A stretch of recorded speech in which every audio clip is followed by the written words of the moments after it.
I lived here until I was 11, but I wasn't allowed inside half the rooms.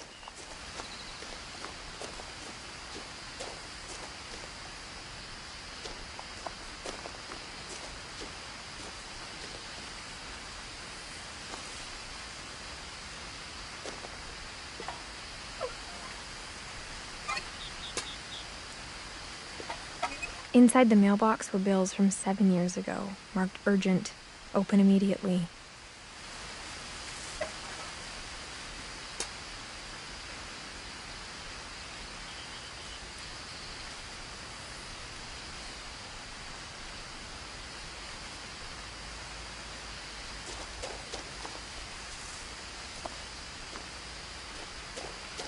I hadn't been back since my brother Lewis's funeral.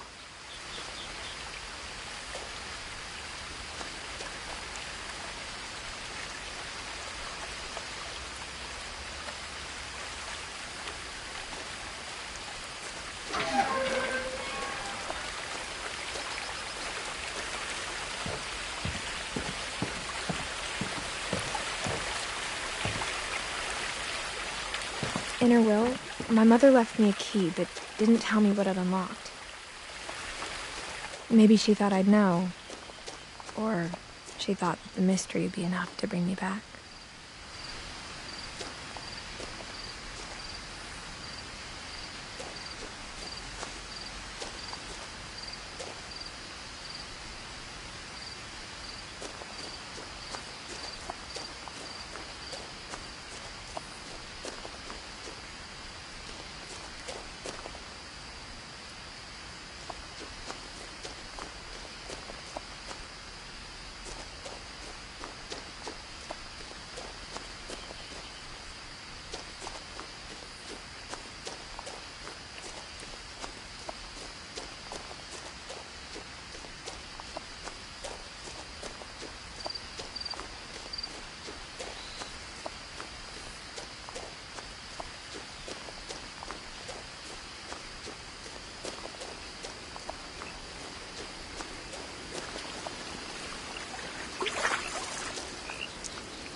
The truth is, even after I inherited the house, I never thought I'd come back to it. But now I had questions about my family that only the house knew the answers to.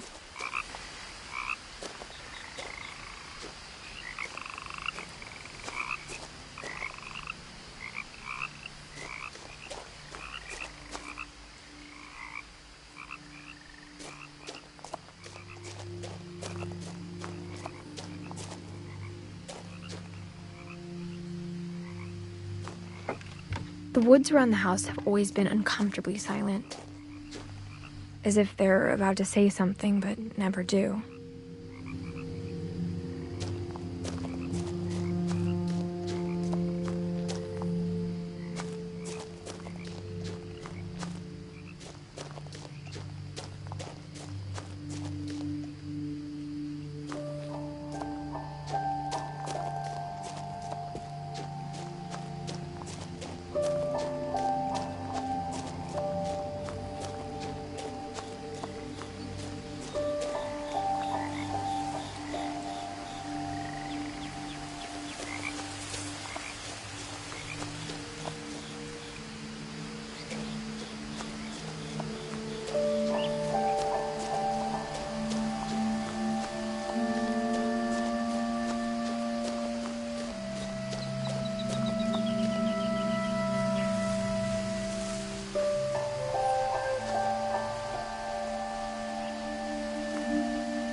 The house was exactly like I remembered it, the way I'd been dreaming about it.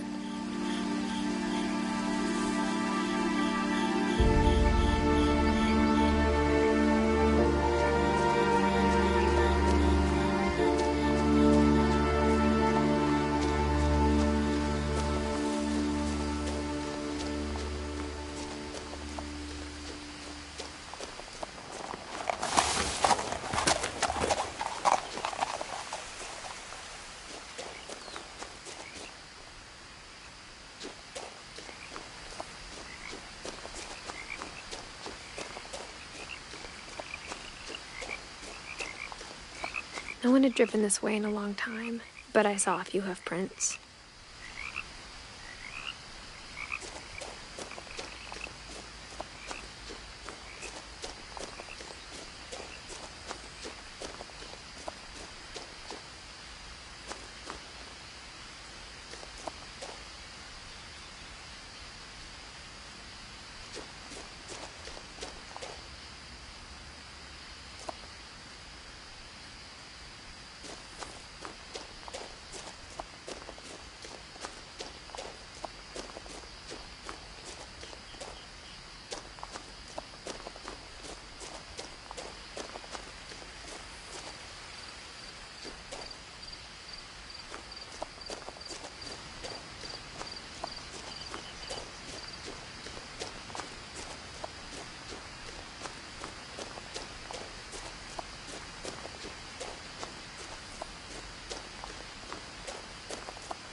I asked Edie once about the dragon in the pond. She said it had killed her husband. I was 6. It seemed like an odd joke to me, even then.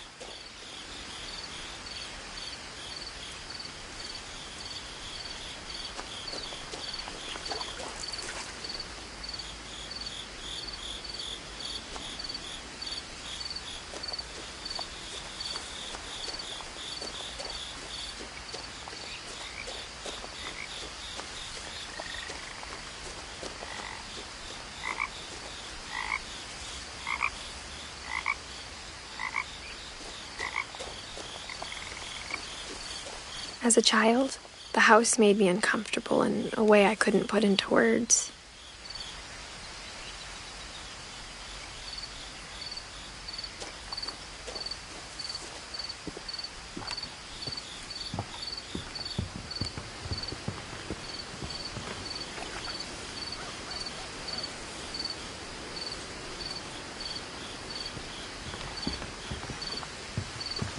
Now, as a 17-year-old, I knew exactly what those words were. I was afraid of the house.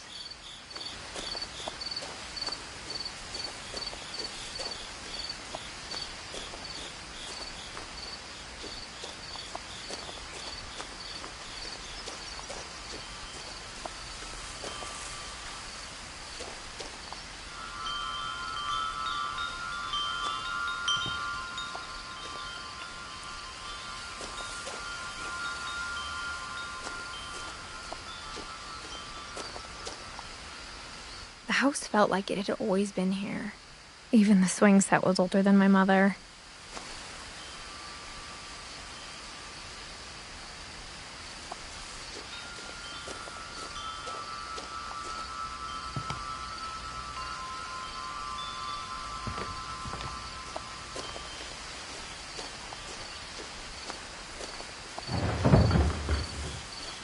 I heard something moving around in the garage.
I hoped the key might unlock the front door.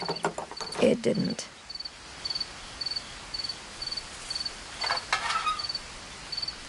Looking in, I felt like the house itself had been waiting for me.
Crawling through the doggy door used to be a lot easier when I was 11.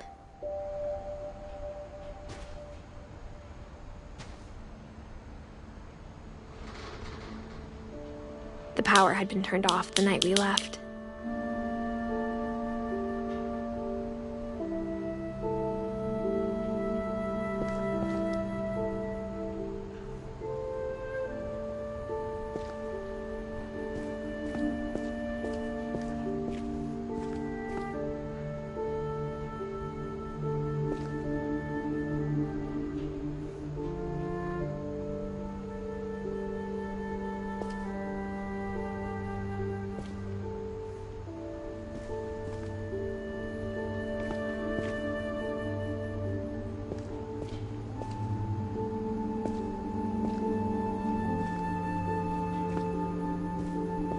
For the first time in years,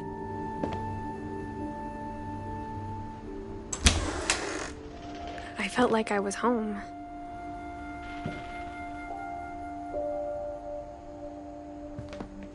But instead of a family, there were just memories of one.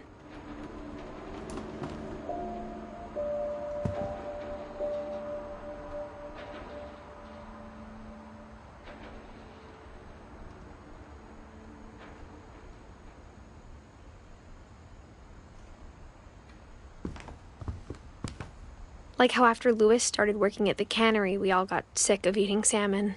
Except our cat, Molly.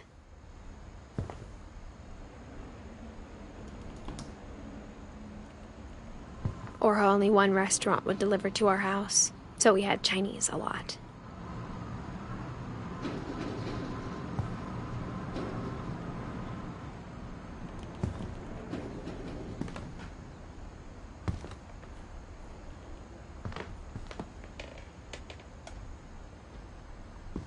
Nothing in the house looked abnormal. There was just too much of it, like a smile with too many teeth.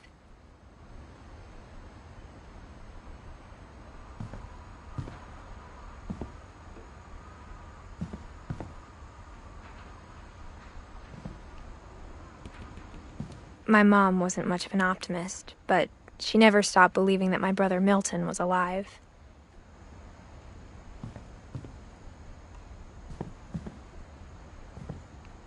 A lot of things got left behind in the whirlwind of that last night.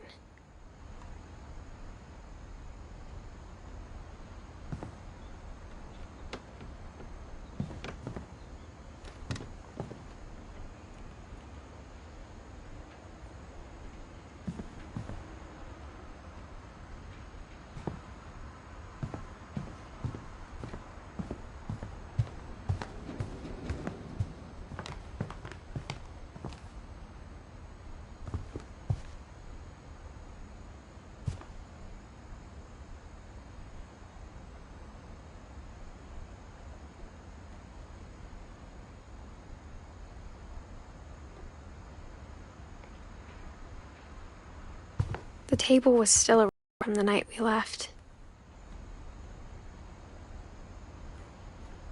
It was like a bomb had gone off, killing everyone but sparing the furniture.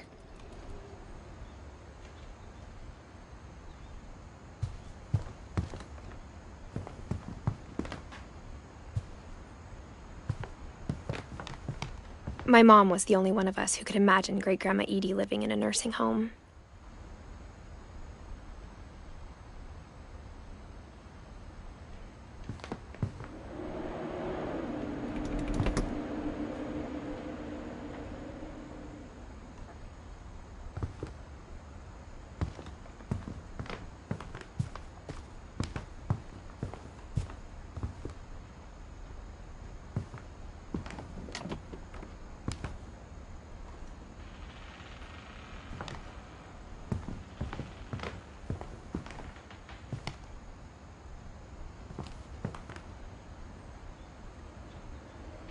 Even the fireplace had a story. Edie told me the bricks came from the original house, after it sank.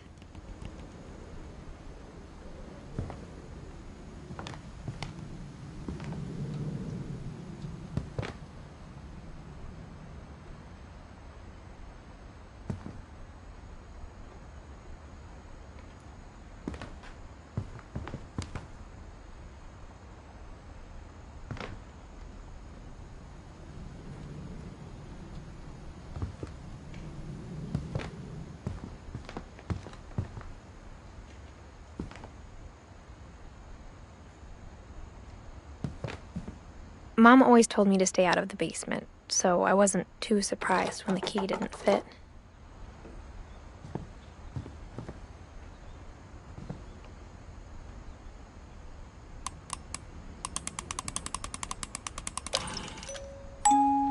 Great-Grandpa Sven built a music box for Barbara, along with the rest of the house.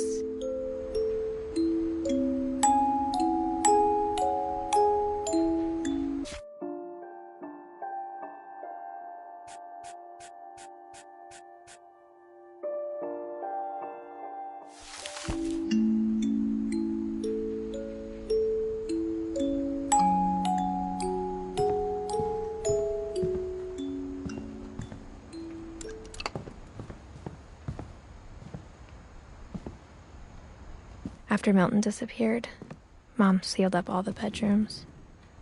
Then Edie retaliated and drilled peepholes.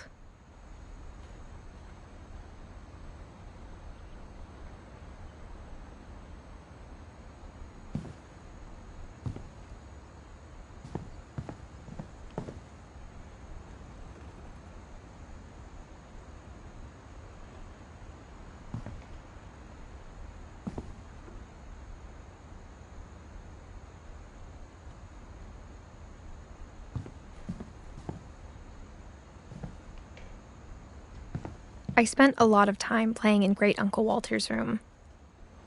I think my mom sometimes regretted not sealing it up.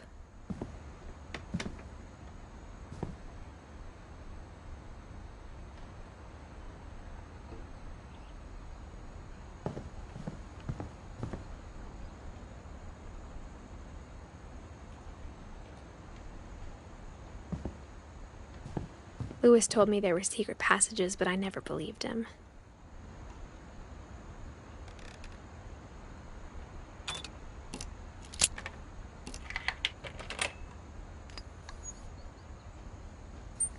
Turns out, my mom was really good at keeping secrets. Now it was time to find out what my mom had been afraid of.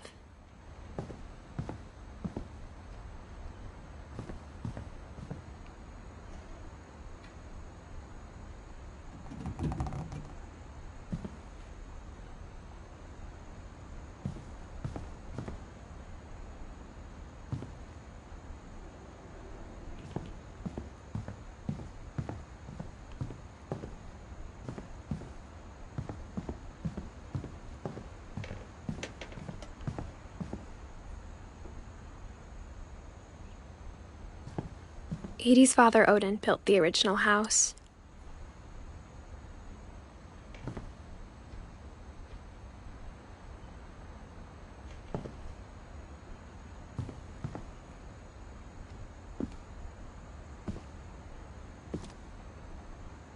Mom must have locked the third-floor stairs on the night we left. Whenever people ask me about my family, the first thing they always want to know about is Barbara.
From the paintings on the wall, it was clear my brother Milton had been here before me.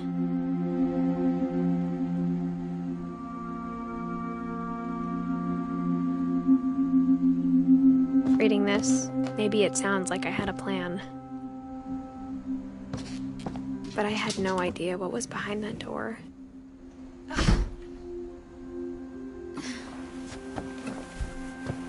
Just like I had no idea where all this was gonna lead.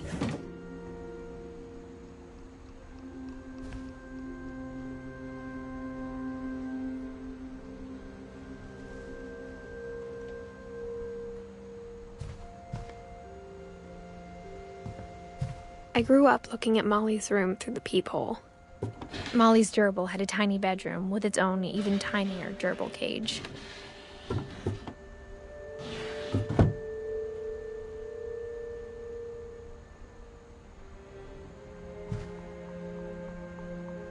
Being inside for the first time, I felt like I'd stepped behind a painting.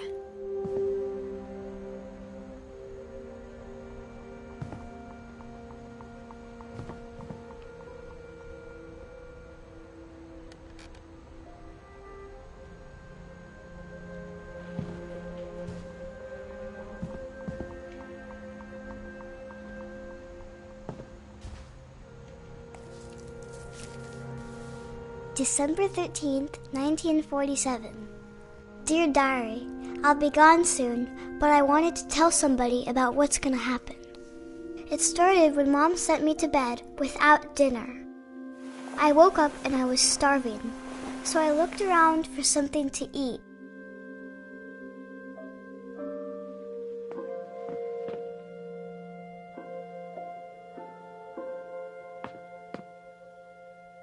My Halloween candy was all gone.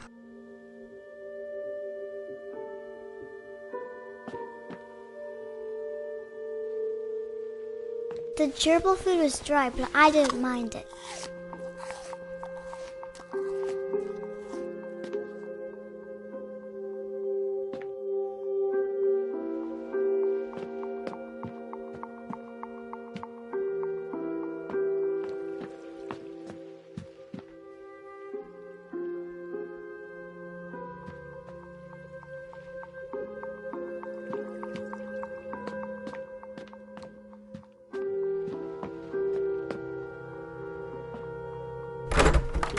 can I come out now?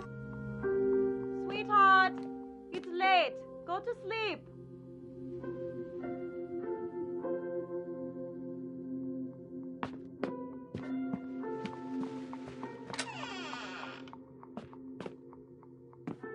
I kept eating and eating.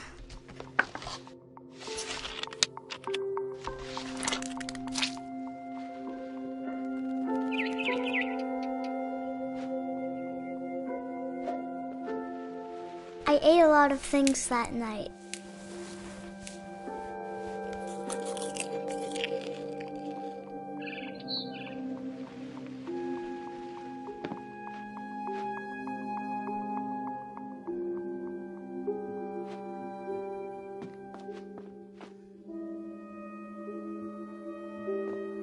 Then I heard chirping outside my window.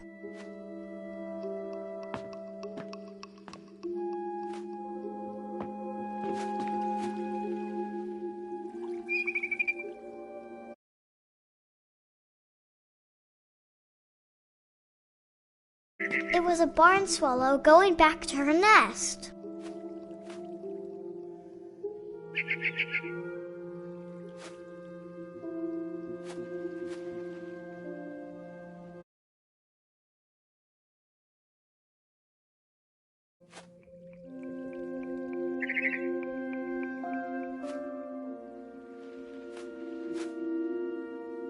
I reached out for her.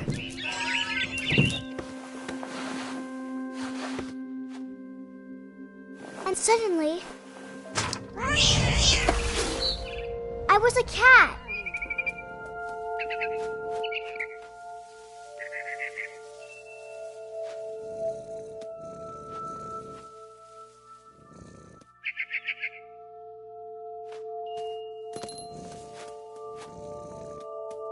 I tried to be quiet, but the bird was really scared.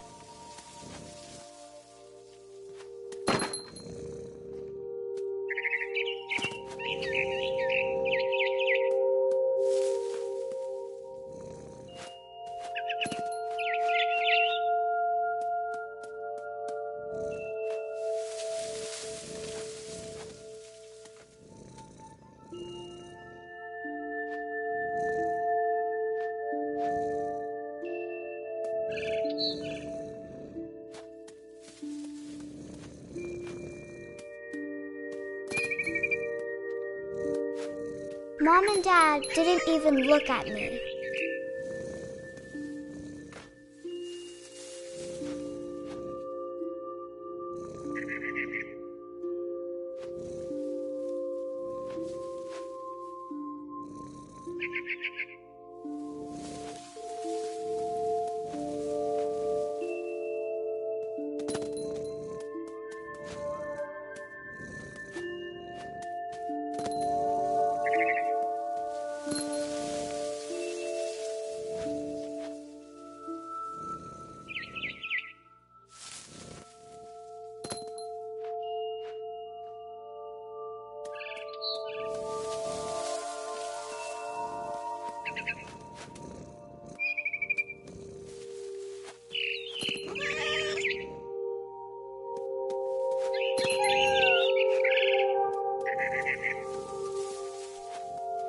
I jumped and I almost got her.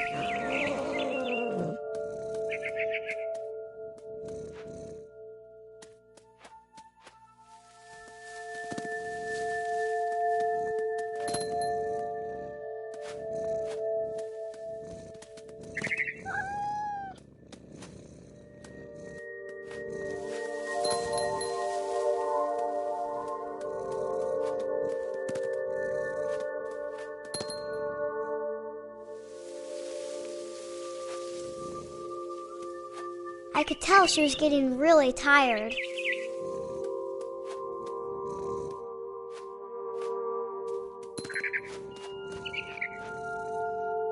Now I was up in the big tree.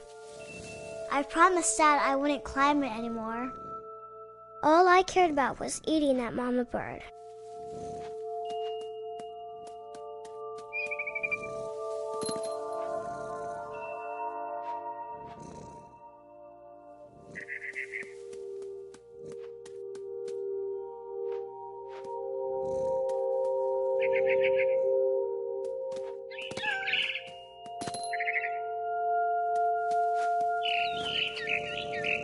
I gobbled her up. And suddenly, I was an owl. First, all I heard was the wind. Then I heard little teeth nibbling in the grass.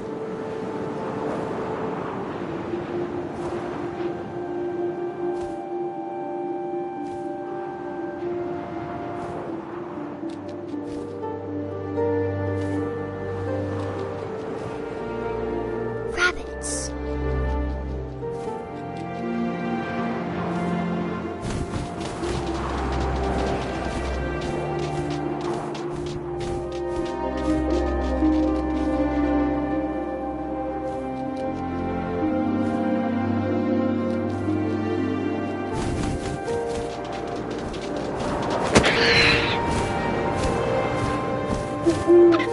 I imagined his face looking up and seeing mine through my talons.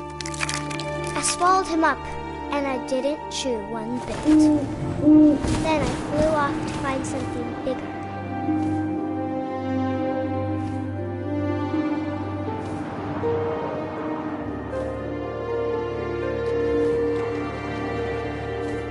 A mama rabbit.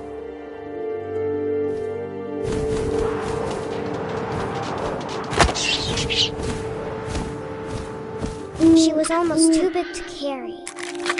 I started choking, but I couldn't stop eating. And suddenly, I was a shark.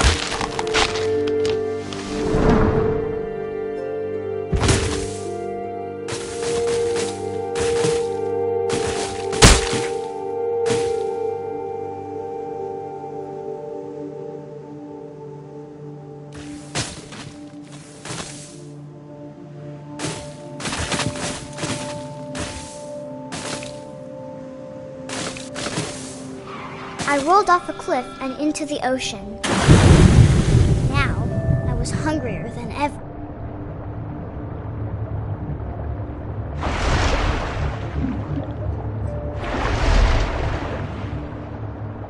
I wanted fat, juicy seals. I tore off her flipper, and it tasted really good.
I opened my eyes, everything had changed.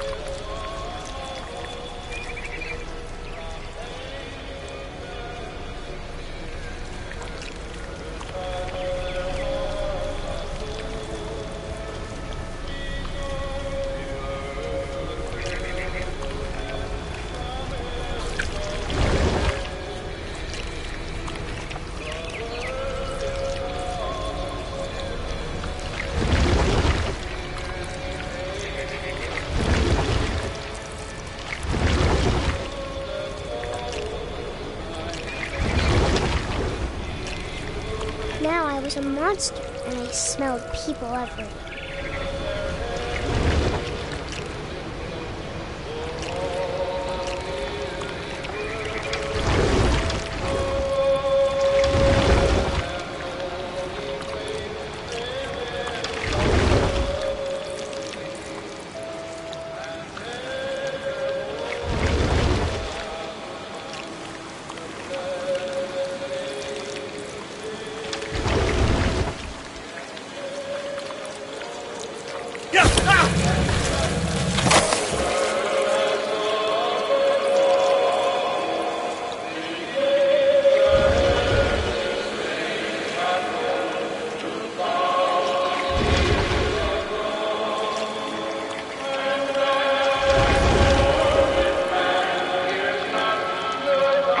To stop, but also I didn't.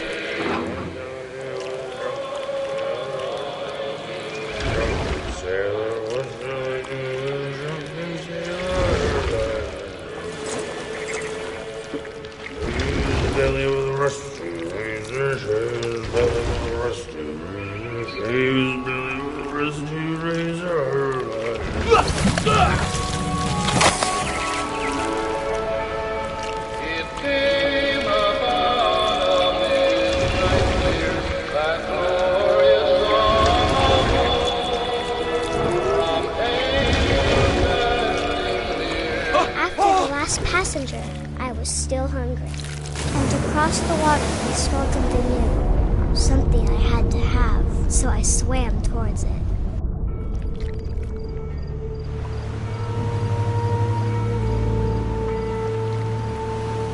I slithered onto the sand, and the good smell went into an old pipe.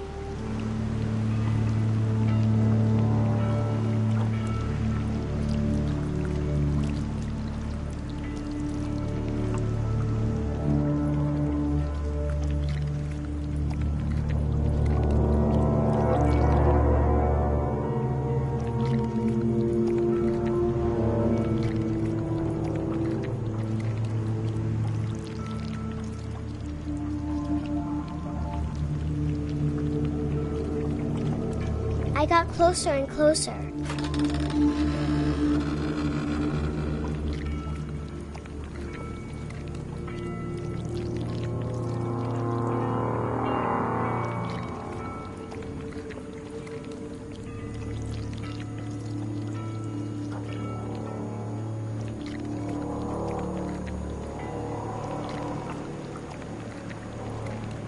All of my stomach started growling.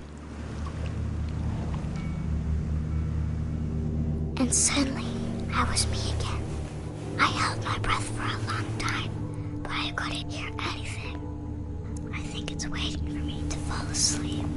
But it's not going to wait much longer. It needs to feed, and we both know I will be delicious.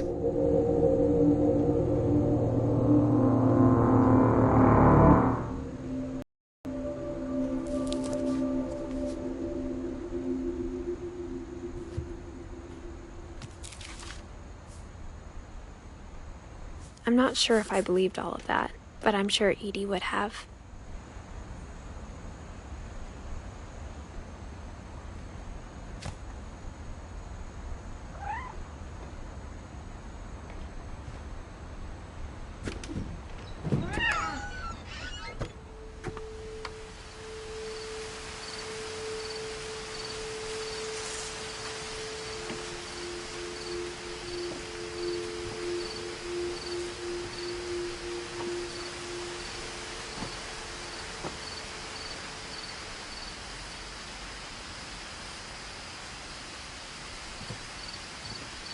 This will be obvious later, but my mom never told me any of these stories.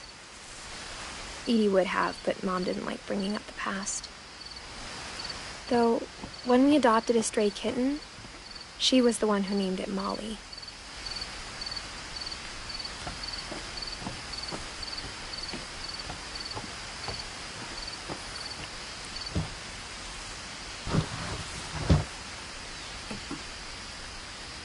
I spent a lot of time in Great-Grandma Edie's room.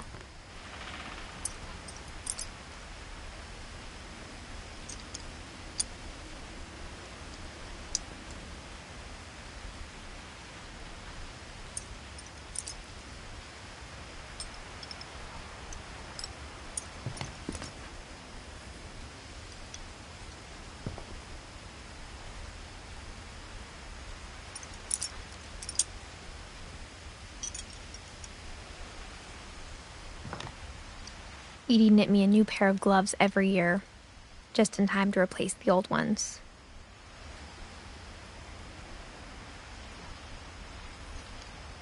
Louis died a week before we left, but Edie had already started to memorialize him.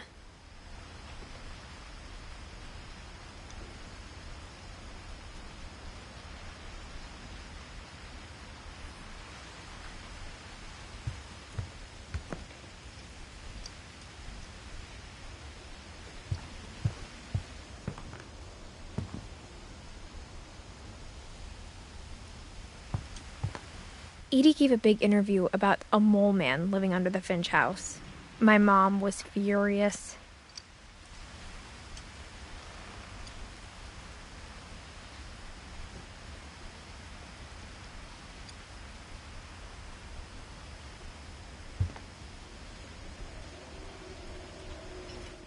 I hadn't thought of myself as Edith Jr. for a long, long time.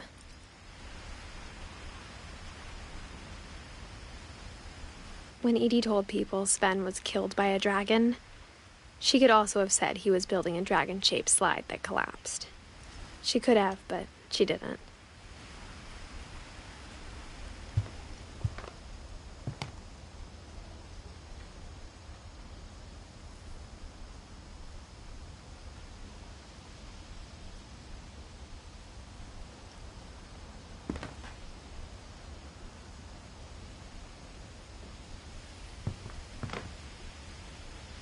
One summer, they evacuated the island, but Edie refused to go.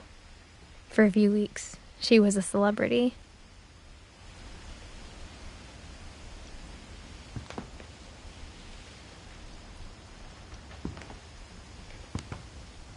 Even in her 90s, sometimes Edie seemed a lot younger than my mother.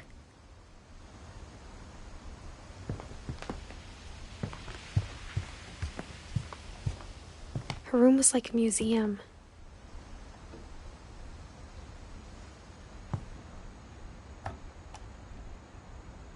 For 500 years, the Finches have been famous throughout Norway for their fortune and misfortune.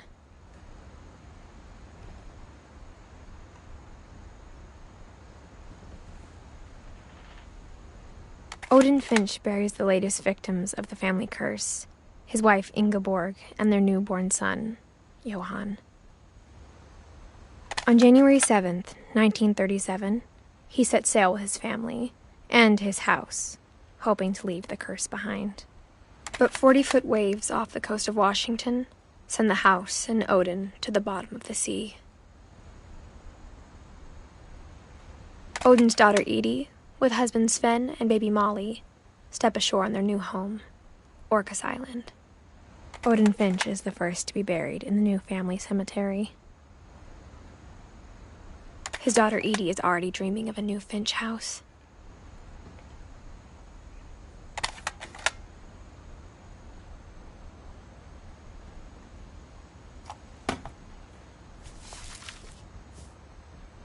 Whatever's wrong with this family, it goes back a long ways.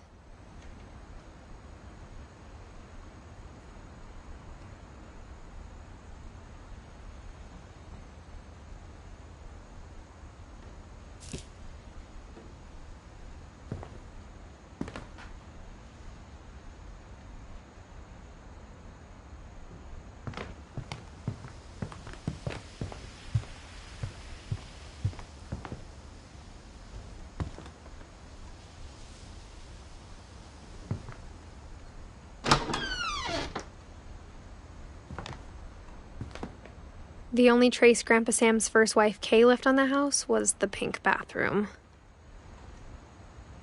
It was a pretty big trace.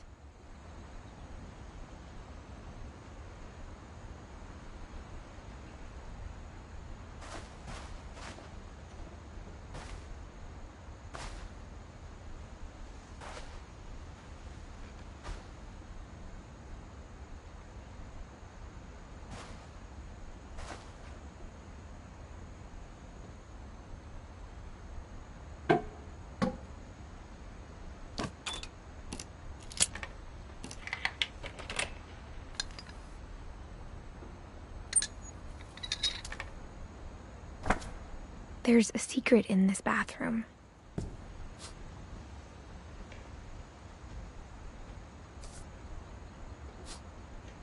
It's in the last place you would look.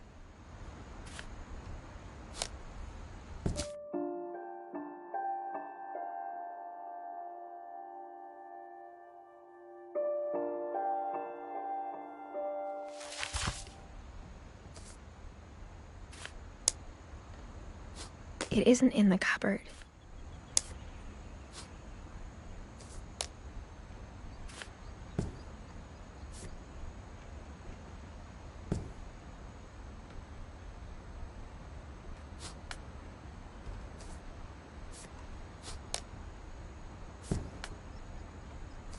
It's hidden in this book.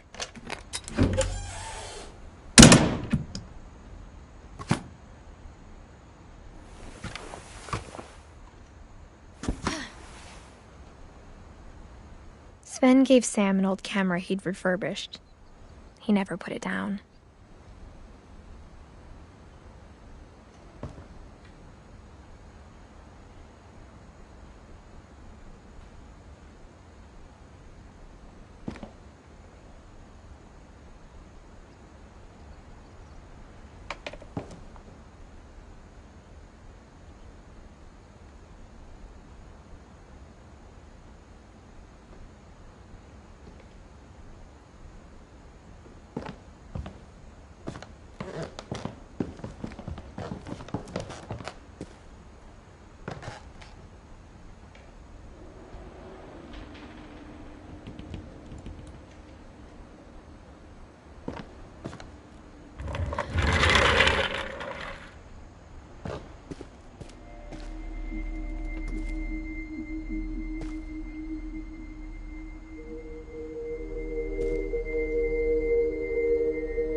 I knew Grandpa Sam had a twin,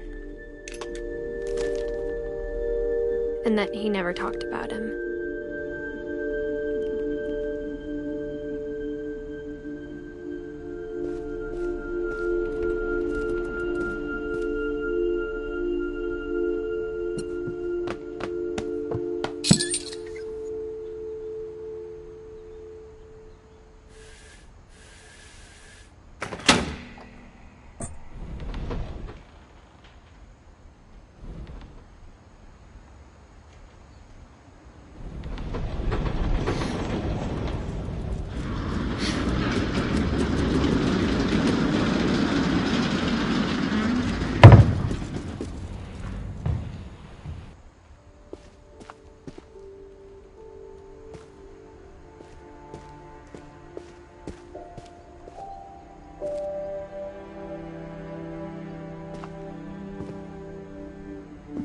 I guess my grandpa didn't like history any more than my mom did.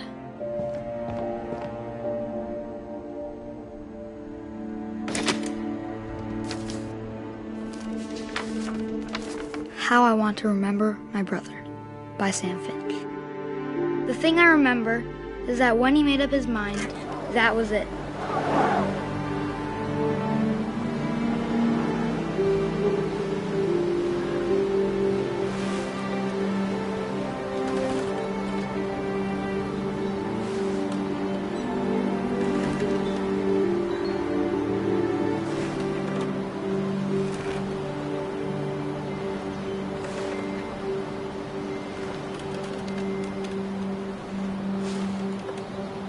My brother said he'd die before he ate another mushroom. And he did.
At Barbara's funeral, we swore we'd never be afraid again. And he wasn't.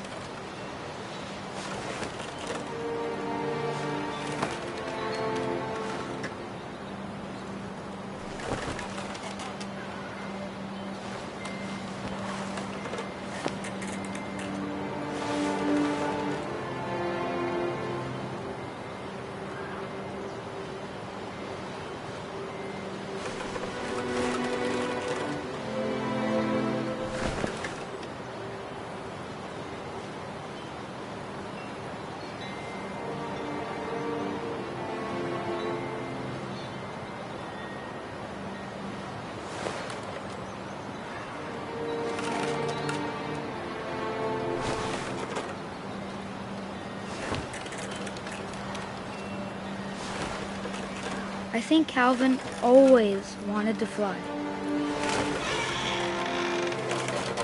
Sam! Calvin! Dinner's ready! Coming! But that day, he finally made up his mind to do it. I told him going around was impossible.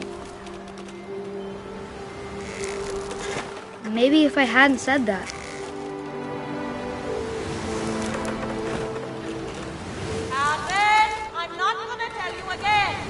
maybe if the wind hadn't picked up,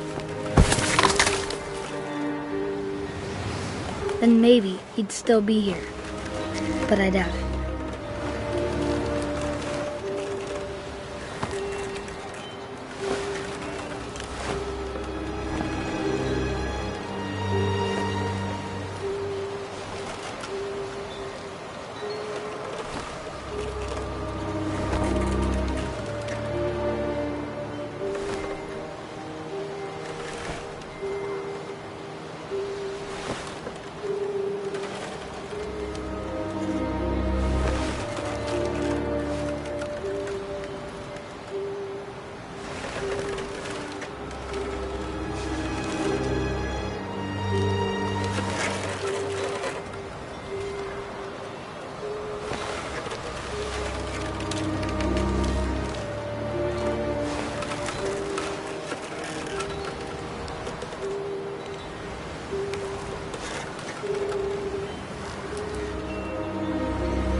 I think he'd already made up his mind.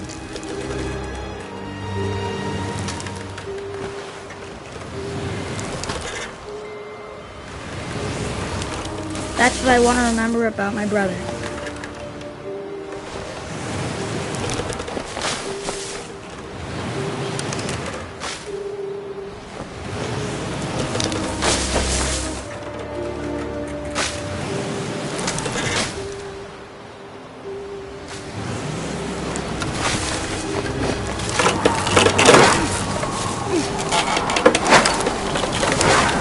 The day he made up his mind to fly. And he did.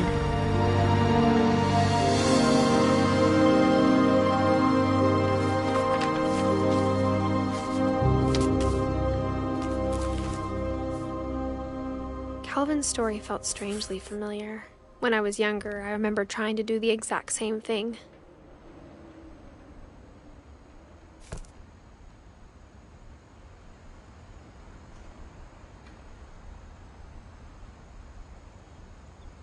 After the funeral, Edie roped off Calvin's half of the room.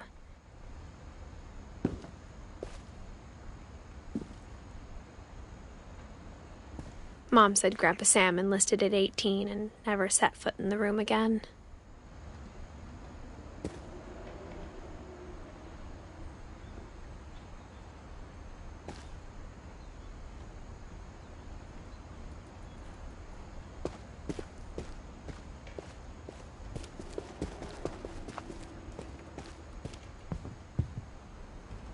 The passages were a pretty tight fit. They'd obviously been built for smaller hands and bellies.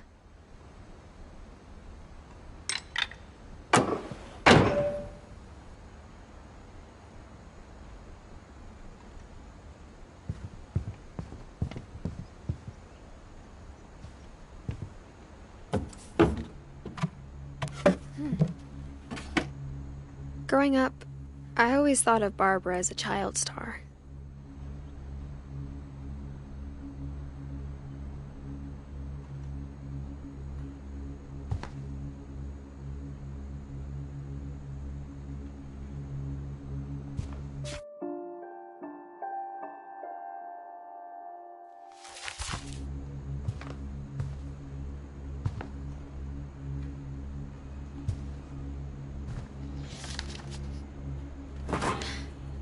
Of all the stories people wrote about Barbara's death, I'm surprised Edie saved this one.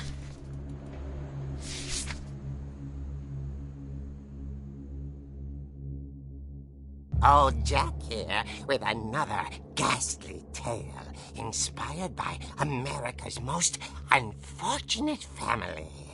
I'm calling it The Surprise Ending of Barbara Finch. As a child star, Barbara was famous for her scream.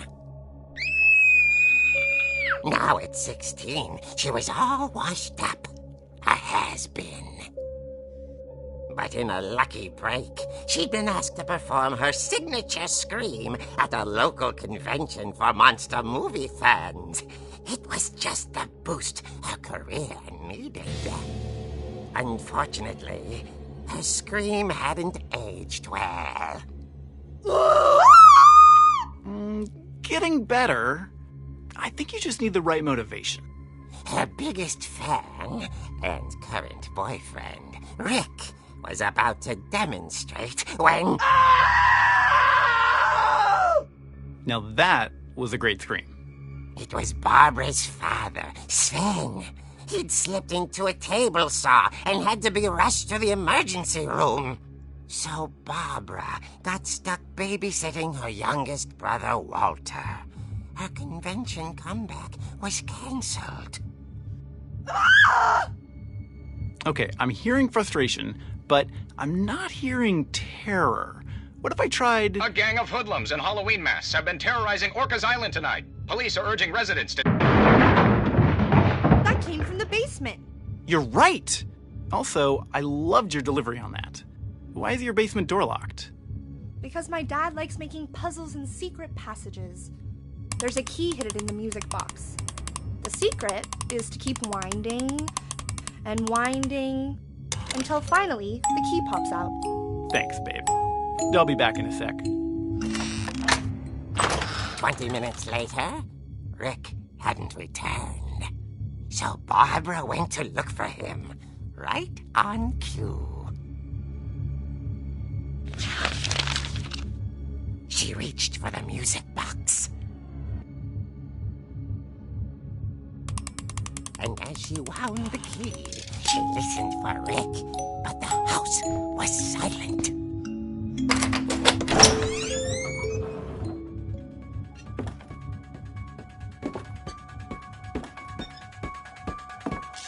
She found Rick's crutch and imagined the worst.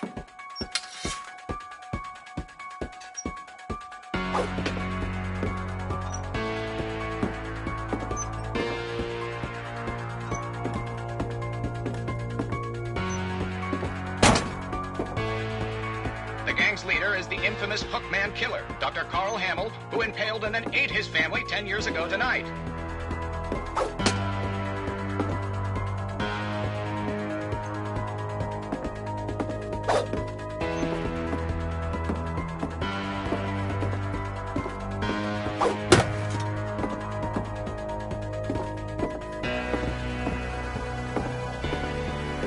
The old Finch rattled and grew still.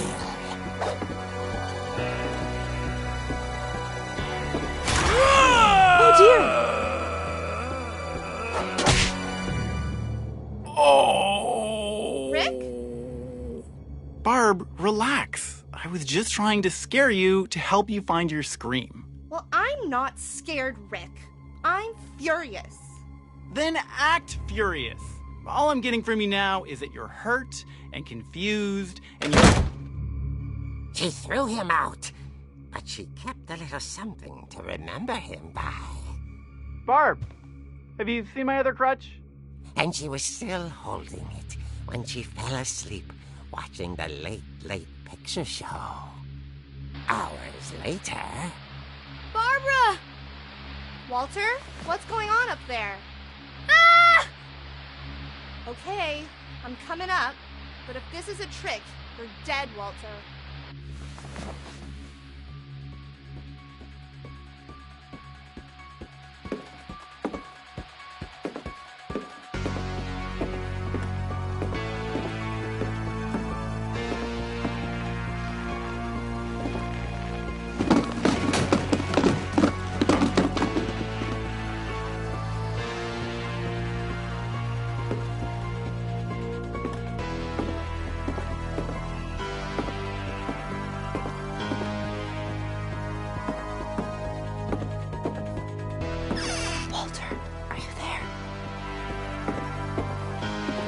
Walter had vanished, but his bedside radio was still on.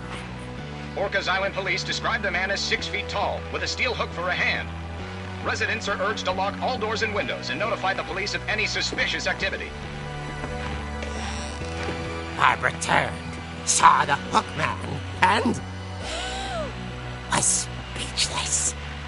He was quite smashing.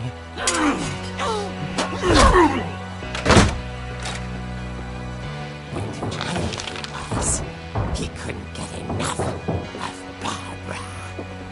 Okay, Barbara, there's gotta be another way out of here.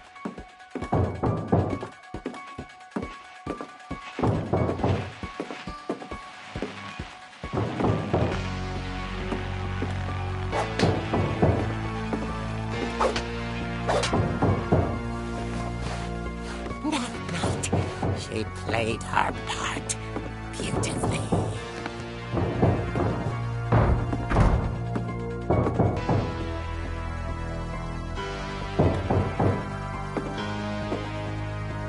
Molly's door hadn't been opened in years. The hinges groaned.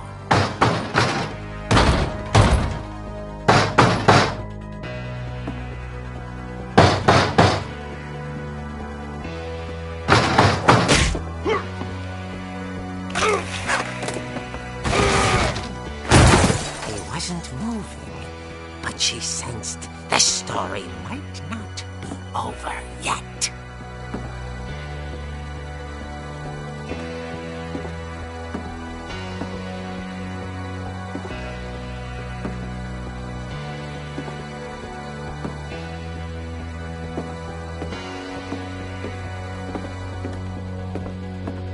The hookman had vanished. She listened for his breathing, but all she heard was...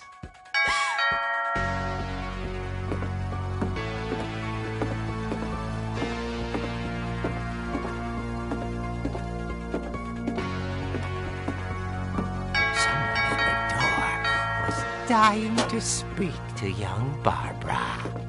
At the door, she heard whispering. It was coming from inside the house.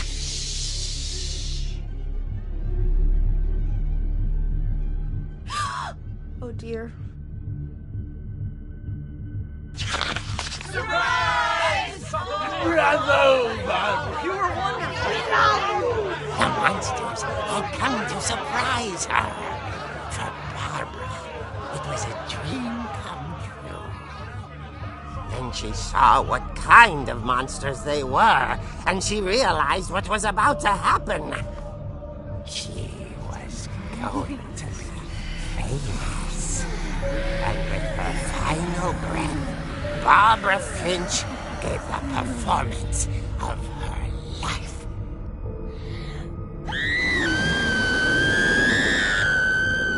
I wasn't there myself, but I hear Barbara was magnificent. Poor girl. She had a taste for stardom. But unfortunately, so did her fans. Of course, the police blamed it all on poor Rick, who disappeared the same night. And little Walter, hiding under his bed the whole time. He took it all pretty hard, but that's another story. As for Barbara, tucked inside the music box was all they ever found of her. Her ear. Now that's what I call a real eerie tale.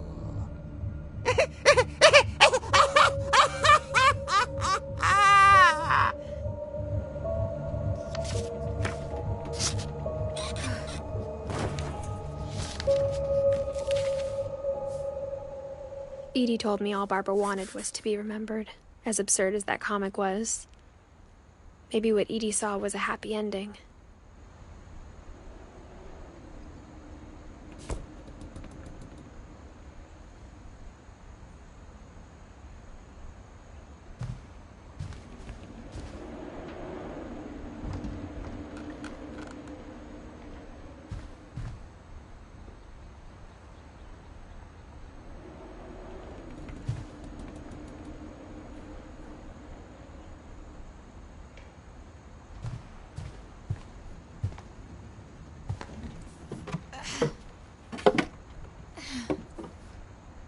I guess now I know why Mom didn't like me playing with the music box.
Mom said the basement was off limits, unless I wanted another tetanus shot.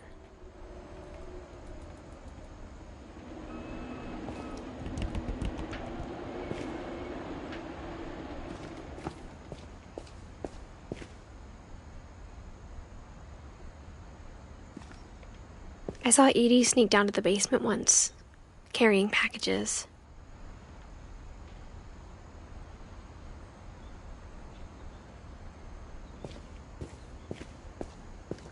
I thought maybe she was hiding presents. It turned out she was hiding a lot more than that.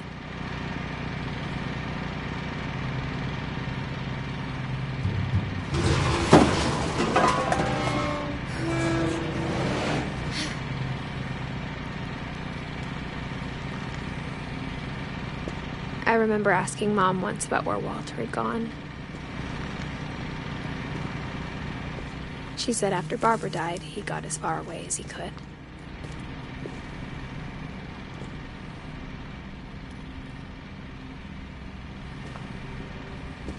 If there's a pattern in all these stories,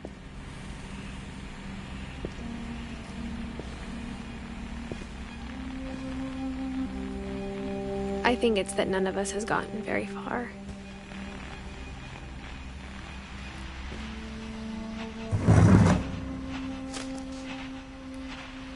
Goodbye, everyone. I can't believe I've been down here for 30 years.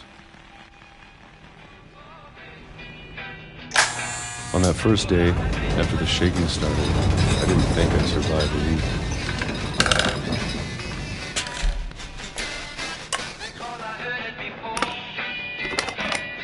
But after a few days, I settled into a routine. That's what kept me sane. Having a schedule, living for today. I always expected to be dead tomorrow. But if you wait long enough, you get used to anything.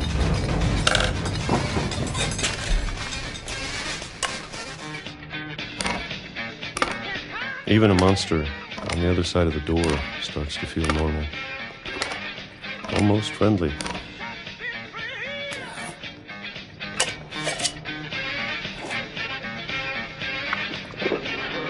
And then one day, everything just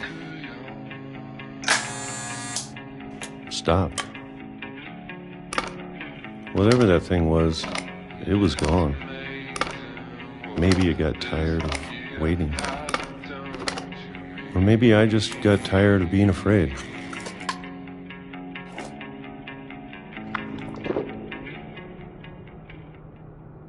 It's been a week now, the longest in 30 years. I'm done waiting. I have to leave while I still can.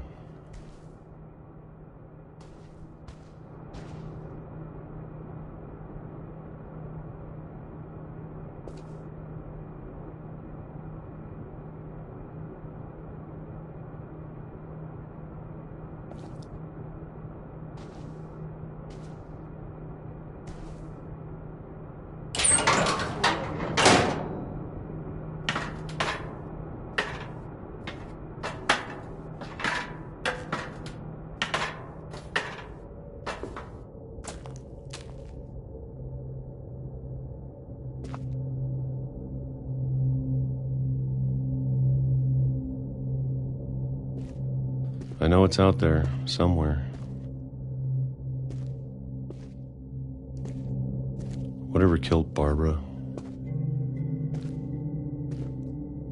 and Molly.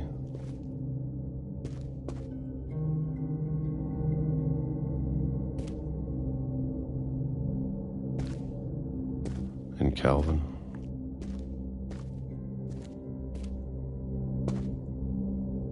Maybe this is all a mistake. But I need to stop living the same day, even if it kills me.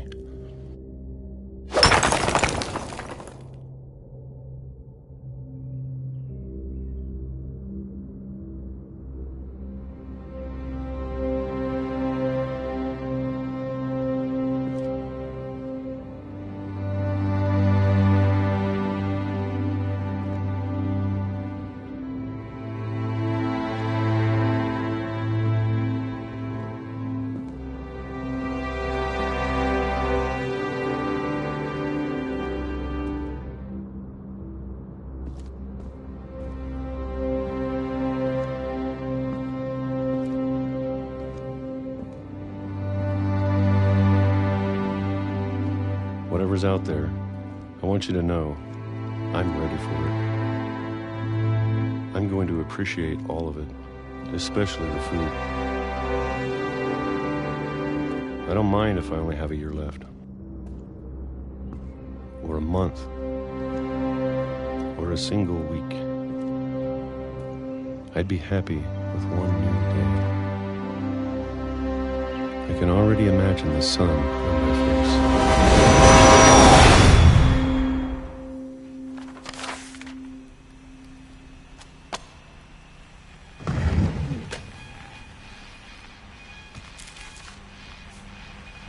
Walter died when I was 6.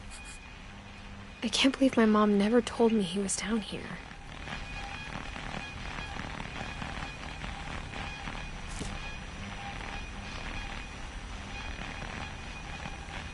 I'm sure my mom was trying to protect me.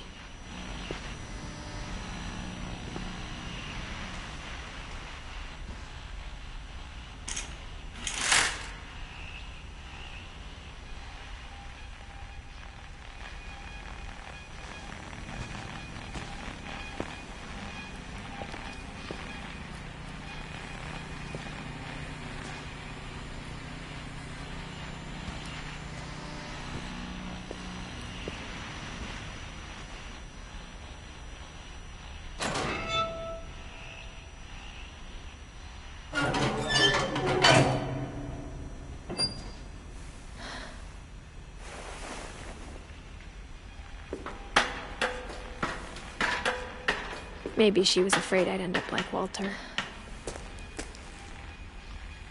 But if she never told me about an uncle under the house,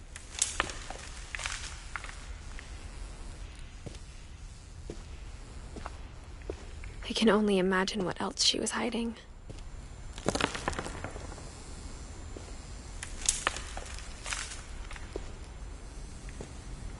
I don't want to make the same mistakes she made.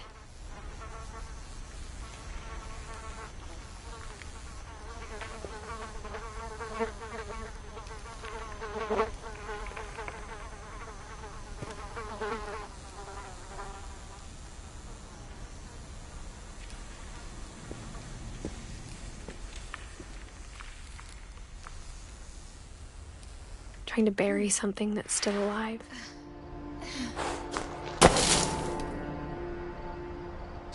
Now that there's only one of us left, or maybe 2,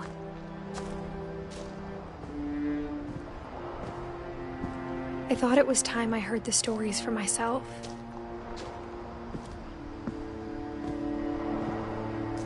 And found out what happened to everyone else. But now I'm worried the stories themselves might be the problem. Maybe we believed so much in a family curse, we made it real.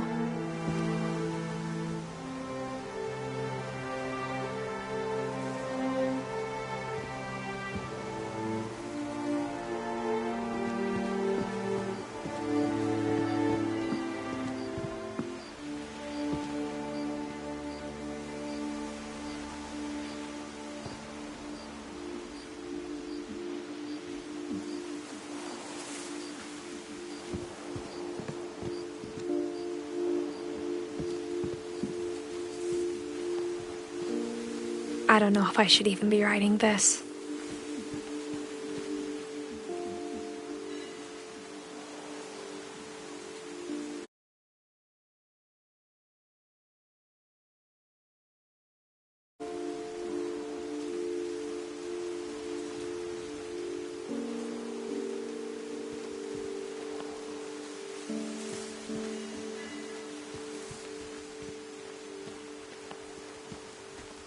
Maybe it'd be better if all this just died with me.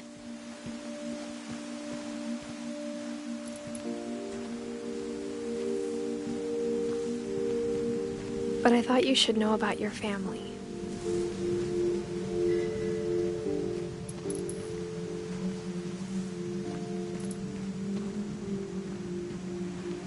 And the history you're a part of.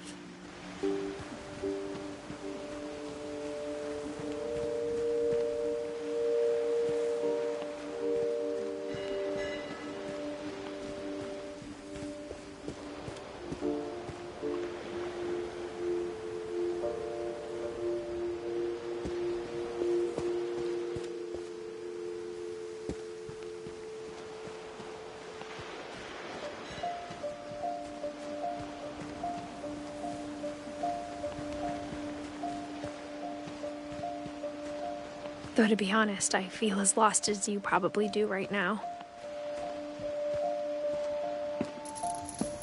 I think the people in these stories believed them, for what that's worth.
And when you look at the house, that history of imagination and stubbornness and madness, any of it seems possible.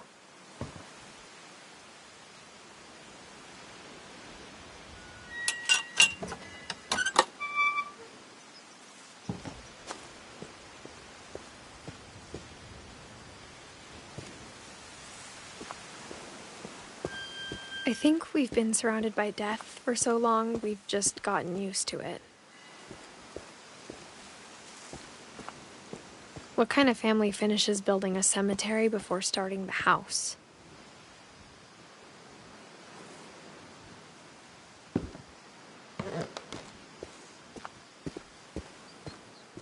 It's embarrassing for me to admit this, but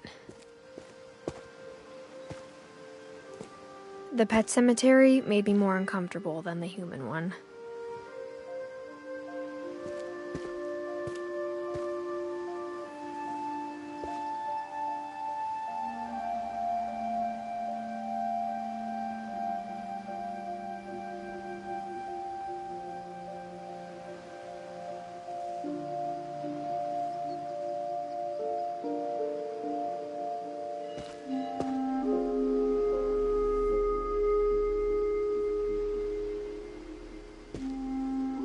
Three of the gerbils are mine, and 2 had been my fault.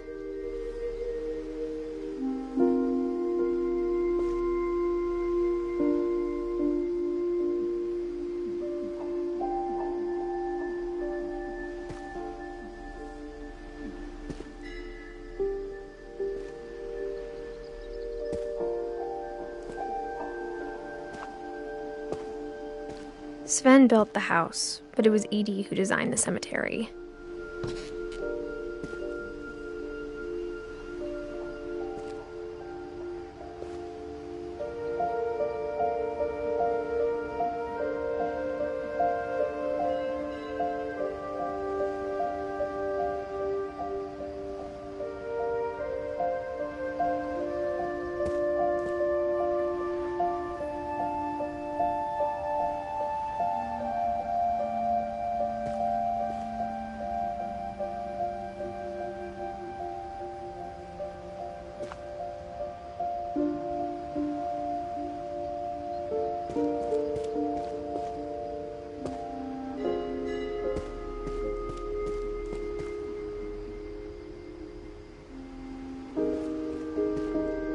I'm sure Odin's monument had been Edie's idea.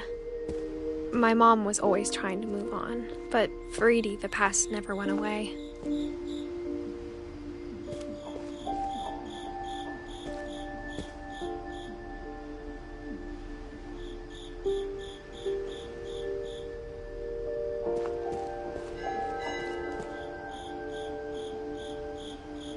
She could see it poking out of the water at low tide.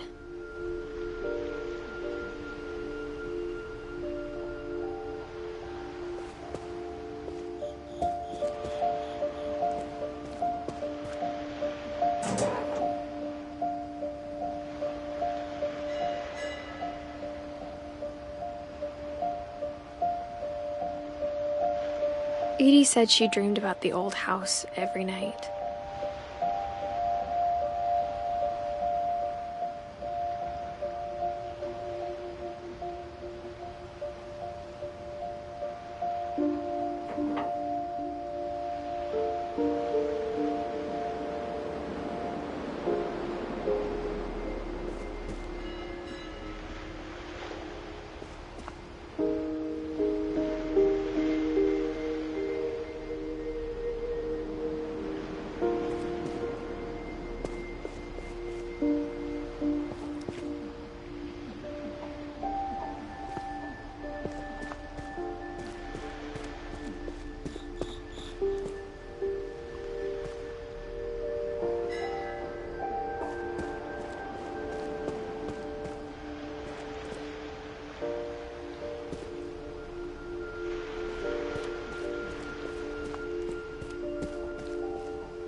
But the older I get, the more I can see where my mom was coming from. Her dad had been pretty strict, but it wasn't enough to save her brothers. She was just trying to do better.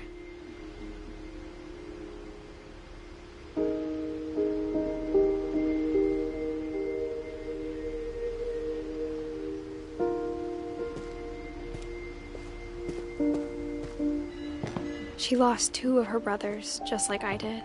I get why she tried so hard to protect us. We never found Milton's body, so my mom insisted we were putting up a monument, not a tombstone.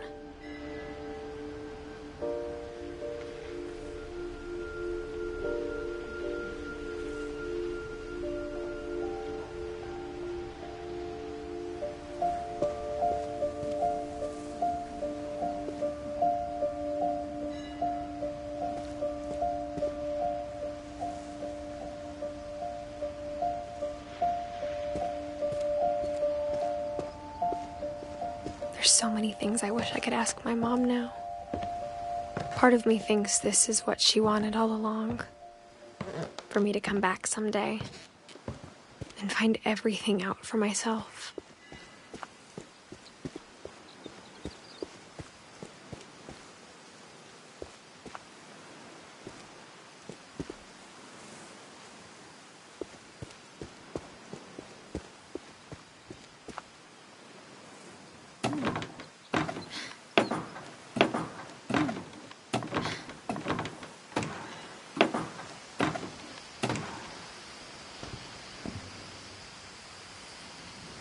But looking back on it now,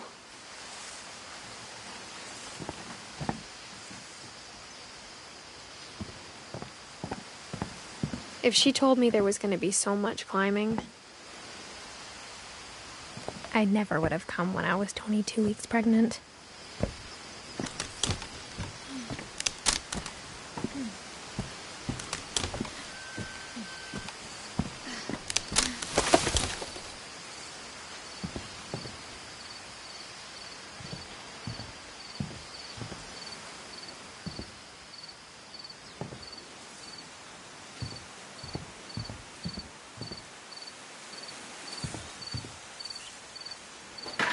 I never met Grandpa Sam, but I think he and my mom had a lot in common.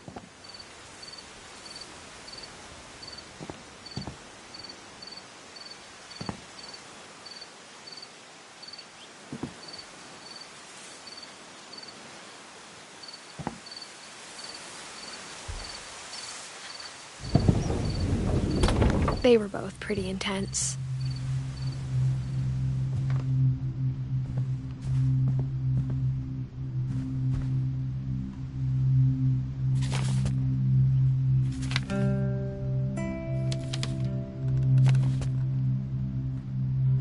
Sam spent his life shooting photos, but Mom said he got nervous being in front of the camera. I guess we're all afraid of something.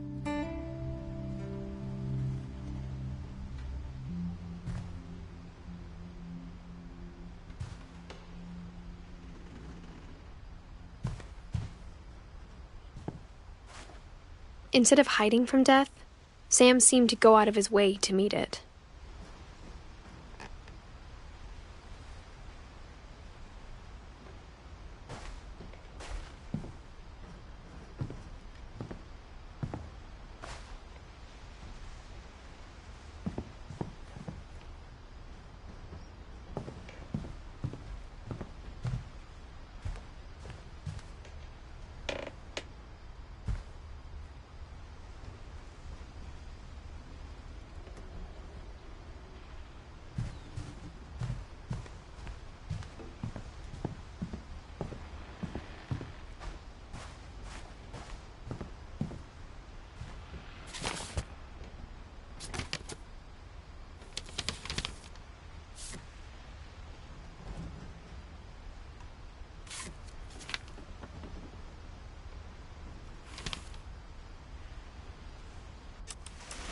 Dawn, I promise, you'll never forget this weekend. Yes, sir. These memories are gonna last a lifetime. Am I gonna have to shoot anything? It's a hunting trip, Dawn. Shooting is strongly encouraged.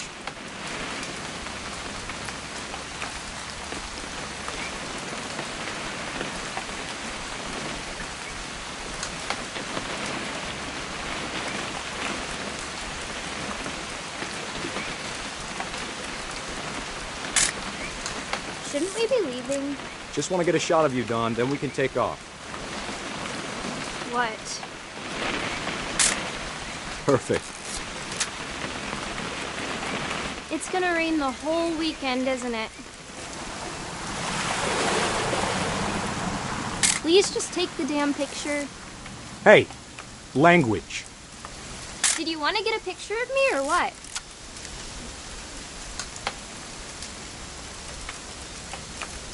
I will never forget this weekend, Dad. That's the spirit. Okay, got it. I'm gonna take some pictures, okay? Just be careful. That camera's older than you are.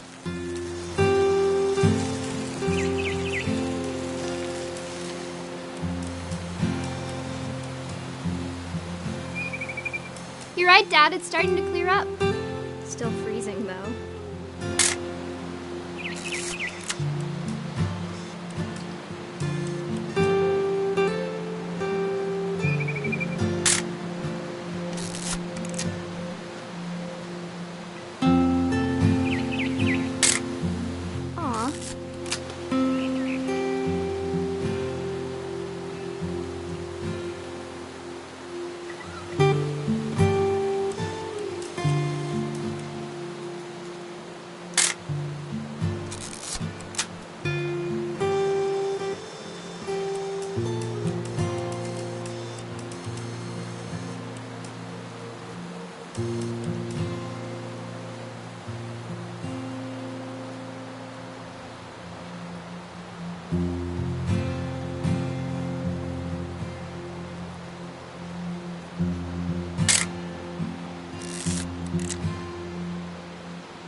Definitely should not have drunk all that coffee. Hold still while I take a picture of you. I definitely won't. Hey! That's a keeper. Nothing quite like being outside. I'm just saying, I'm not always gonna be here, Dawn. You'll need to remember this stuff, if you want to survive. I'll be fine, Dad. You know who else thought he was gonna be fine? Some guy who died. Dawn, I'm being serious. I know, Dad. You're always serious. Doesn't being out here make you want to chill out? Well, to tell you the truth, I haven't been out here in 20 years.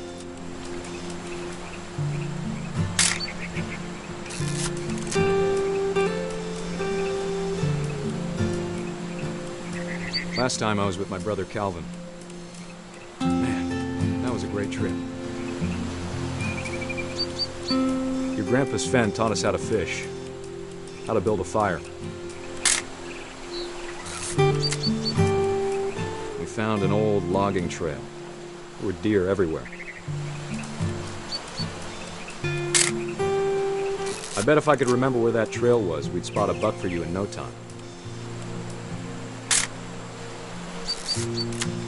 Give me a minute to check the map.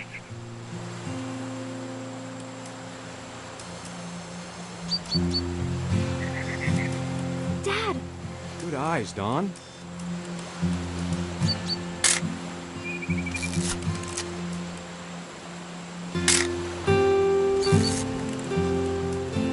Before you take the shot, let me get a picture of you.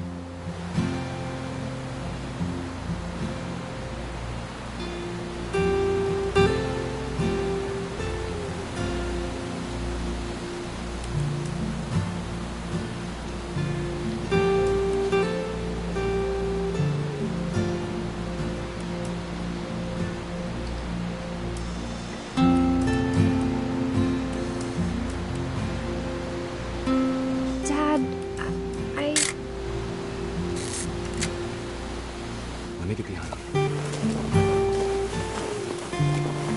Do I have to do this? Dawn, you don't have to do anything. But if you want to survive, you'll need to be strong.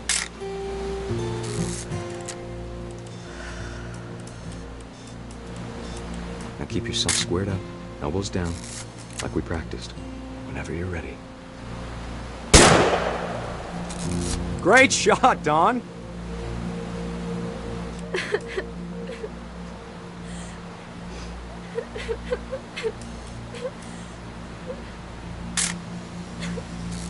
I'm proud of you, Dawn. Always remember that, okay?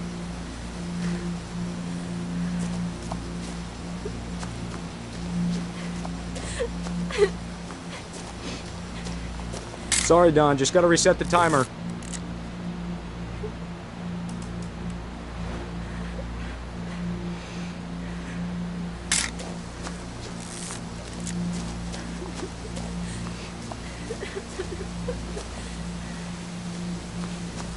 Dad, it's twitching. I think That's it's totally normal, Dawn. Just focus on the camera. Try not to think about— Dad!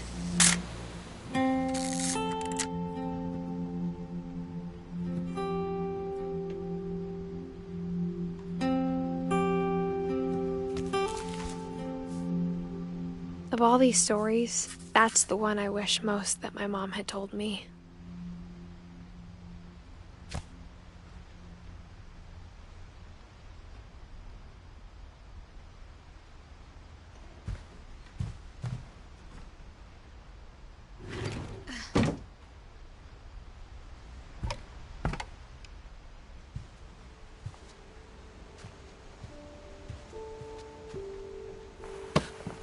After Sam died, my mom and Edie got really close. They'd both lost a lot.